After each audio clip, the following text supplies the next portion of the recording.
નમસ્કાર. આજે ફરી હું તમારી સાથે એક નવા ટોપિક પર વાત કરવા જઈ રહી છું. શું તમારા પેશાબમાં ફીણ થાય છે? પેશાબ કરતી વખતે બળતરા થાય છે? વારંવાર ટોયલેટ માટે જવું પડે છે? અથવા પેશાબમાંથી ખૂબ જ ખરાબ દુર્ગંધ આવે છે? તો મિત્રો, આ લક્ષણોને ક્યારેય પણ સામાન્ય સમજીને અવગણશો નહીં. કારણ કે આયુર્વેદમાં એવું કહ્યું છે કે જ્યારે શરીરની અંદર પિત્ત અને આમ વધે છે, આમ એટલે કે ઝેરી કચરો વધે છે, ત્યારે એની સૌથી પહેલી અસર કિડની અને યુરિનરી સિસ્ટમ પર જોવા મળતી હોય છે. અને આજકાલ આપણી ખાવાની ખરાબ આદતો, રાત્રે મોડા સુધી જાગવું અને મોડા ભોજન કરવું, વધારે પડતા કોલ્ડ્રિંકનું સેવન કરવું, ઓછું પાણી પીવું, સ્ટ્રેસ વધારે લેવું, લાંબા સમય સુધી યુરિનને રોકી રાખવું, તો આ બધી વસ્તુઓ ધીમે ધીમે કિડનીને આડકતરી રીતે નુકસાન પહોંચાડી રહી છે. આજે હું તમને એક એવું શક્તિશાળી ડ્રિંક બતાવવા જઈ રહી છું જે અમુક ખાસ વસ્તુઓથી જ બને છે અને આ ખાસ વસ્તુઓ તમારા રસોડાની અંદર જ હાજર રહેલી છે. ફક્ત 2 વસ્તુ તમારે બહારથી લાવવાની રહેશે. આ ડ્રિંક તમારા શરીરની અંદર ગરમી ઘટાડવામાં, પેશાબની બળતરા ઓછી કરવામાં, દુર્ગંધ ઘટાડવામાં અને યુરિન ફ્લો સુધારવામાં મદદરૂપ બની શકે છે. અને મિત્રો, આ વિડીયોમાં હું તમને એ પણ જણાવીશ કે યુરિનને લગતી આ સમસ્યા કેમ થાય છે, એના મુખ્ય લક્ષણો શું છે, શું ખાવું જોઈએ અને શું ખાવાનું બિલકુલ ટાળવું જોઈએ અને કઈ સ્થિતિમાં તરત ડોક્ટર પાસે જવું જોઈએ. મિત્રો, આપણી કિડની શરીરનું કુદરતી ફિલ્ટર છે. દરરોજ કિડની લોહીમાંથી ગંદકી, ઝેરી તત્વો અને વધારાનું પાણી ફિલ્ટર કરીને પેશાબ દ્વારા બહાર કાઢે છે. પણ જ્યારે આપણે પાણી ઓછું પીએ છીએ, વધારે જંક ફૂડ અને મસાલેદાર ખાવાનું ખાઈએ છીએ, શરીરમાં ગરમી વધી જાય છે, લાંબા સમય સુધી આપણે પેશાબને રોકી રાખીએ છીએ, ત્યારે યુરિનરી સિસ્ટમ ઉપર ભાર વધે છે અને આપણું શરીર અમુક પ્રકારના ચોક્કસ સંકેતો આપવા લાગે છે. આયુર્વેદ અનુસાર જ્યારે આપણા શરીરમાં વાત અને પિત્ત દોષ બગડે છે, ત્યારે યુરિનને લગતી સમસ્યાઓ શરૂ થાય છે. તો ચાલો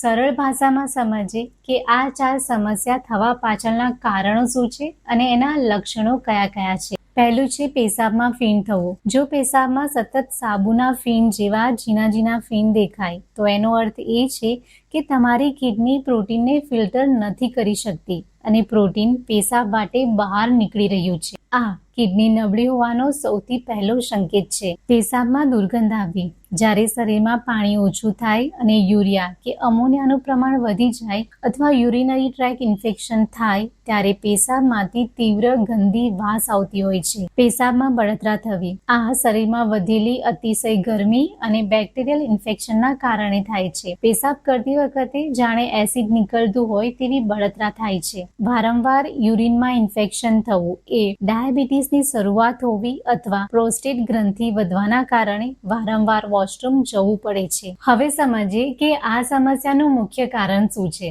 તો સૌથી પહેલું કારણ છે ઓછું પાણી પીવું. જ્યારે શરીરમાં પાણી ઓછું થાય એટલે કે ડિહાઇડ્રેશન થાય, ત્યારે પેશાબ ગાઢો બને છે અને પેશાબ કરતી વખતે બળતરા થાય છે. પેશાબ અટકીને આવે છે. બીજું કારણ વધારે પડતું મસાલેદાર અને જંક ફૂડનું સેવન કરવું.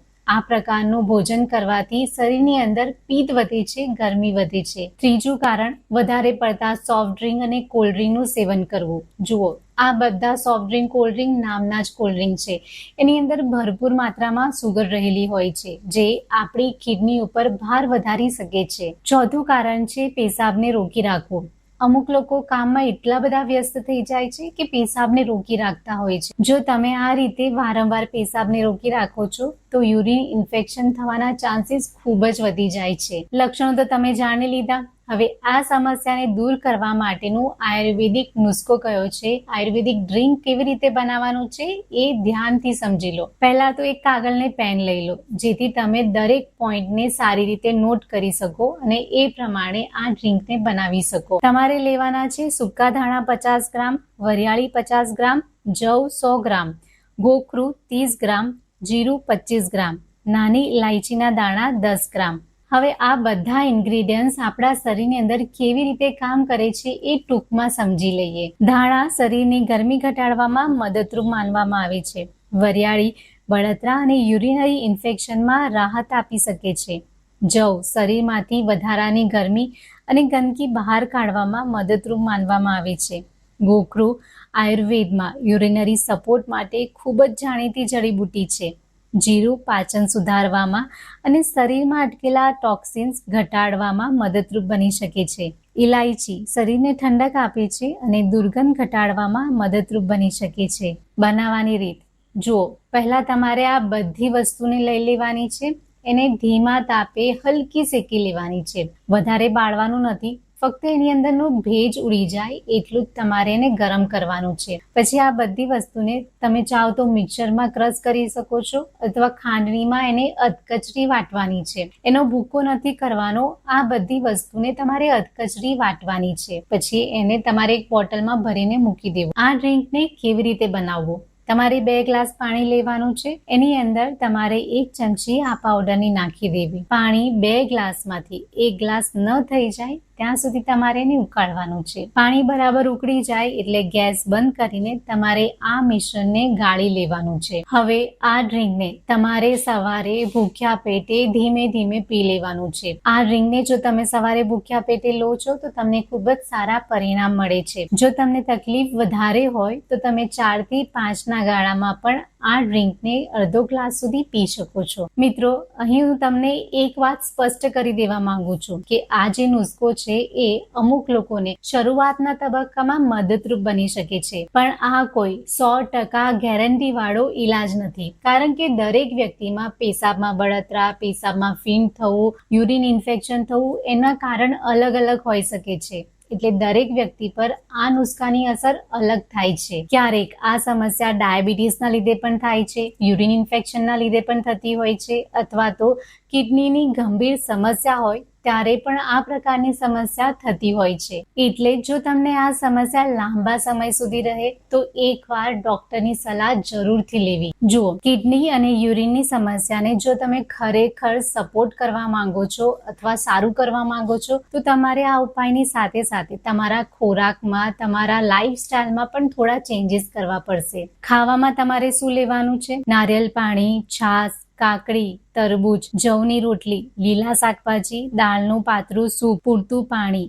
આ બધી વસ્તુઓ શરીરમાં ઠંડક અને હાઇડ્રેશન જાળવવામાં મદદ કરે છે. શું અવોઇડ કરવું? કોલ્ડ ડ્રિંક, વધારે ચા અને કોફી, ચિપ્સ અને પેકેટ ફૂડ, વધારે મીઠું, બહારનું મસાલેદાર અને તળેલું ખાવું, દારૂ અને ધૂમ્રપાન. આ બધી વસ્તુઓ શરીરમાં ગરમી અને કિડની પર ભાર વધારી શકે છે. એટલે આ બધી વસ્તુને ખાવાની અવોઇડ કરવી. કઈ સ્થિતિમાં ડોક્ટર પાસે જવું? જો તમને નીચેના કોઈ પણ લક્ષણો જણાય તો આ ઘરેલું નુસ્ખા ઉપર આધાર ન રાખવો. તરત જ ડોક્ટરની સલાહ લેવી. પેશાબમાં લોહી આવવું, ખૂબ તીવ્ર દુખાવો થવો, સતત તાવ આવવો, પગ અથવા ચહેરા પર સોજો દેખાવો, પેશાબ ખૂબ ઓછો આવવો અથવા અટકીને આવવો, સતત ઘણા દિવસો સુધી ફીણવાળો પેશાબ થવો, ડાયાબિટીસ અથવા બ્લડ પ્રેશર સાથે આ સમસ્યા થવી. કારણ કે ક્યારેક આ બધા લક્ષણો કિડનીની ગંભીર સમસ્યાનો સંકેત પણ હોઈ શકે છે. ગર્ભવતી મહિલાઓએ અને જેમને કિડનીની ગંભીર સમસ્યા હોય, જેમ કે ડાયાલિસિસ ચાલતું હોય, તો એવા લોકોએ ડોક્ટરની સલાહ લીધા બાદ જ આ ઉકાળાનું સેવન કરવું. તો મિત્રો, પેશાબમાં ફીણ થવું, બળતરા થવી, પેશાબમાંથી દુર્ગંધ આવવી, વારંવાર પેશાબ માટે જવું, તો આ બધા સંકેતો ગંભીર સમસ્યાની નિશાની પણ હોઈ શકે છે. સમયસર ધ્યાન આપશો, સાચું ખાશો, પૂરતું પાણી પીશો અને એની સાથે સાથે આ આયુર્વેદિક ડ્રિંકનું સેવન કરશો તો તમને આ સમસ્યામાં રાહત મળી શકે છે. જો તમને આ માહિતી ઉપયોગી લાગી હોય તો વિડીયોને લાઇક અને શેર જરૂરથી કરજો. ચેનલ પર નવા છો તો ચેનલને સબસ્ક્રાઇબ કરી લેજો. ફરી મળીશું આવા જ એક નવા વિડીયો સાથે. ત્યાં સુધી હંમેશા સ્વસ્થ રહો, તંદુરસ્ત રહો.